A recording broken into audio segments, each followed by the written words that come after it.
So thank you so much for asking that question. It's giving me a chance to now clarify on the entire situation.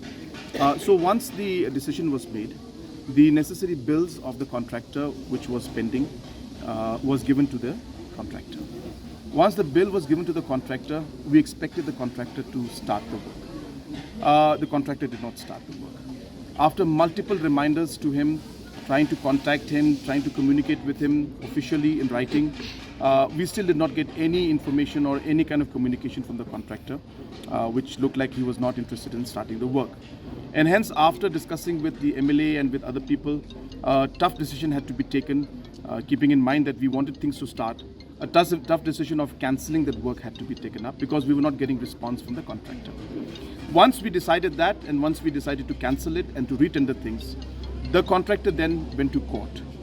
Once the person went to court, it was sub judice, and neither were we able to retender things, or neither we were able to back out, neither were able to move forward. And this complication continued again for months. And now only, due to the intervention of the local MLA, we have finally been able to come to some kind of a resolution and some kind of an understanding where the contractor has agreed to withdraw his case, has agreed to not pursue any more with the contract, and agreeing to allow the department to now go ahead and reallot the work and retender the work. So these were caught up in a lot of legal battle and a lot of challenges. At this point in time, I think it's important to note that as a government, if you have noticed, in the last 4.5 years, many such projects which have been lying, not used or not completed due to multiple problems.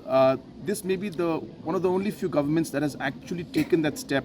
Whether you talk about the assembly project, whether you talk about the Taj Vivanta, whether you talk about the Marriott, whether you talk about the Ganol project, all these projects were actually just lying and not moving forward.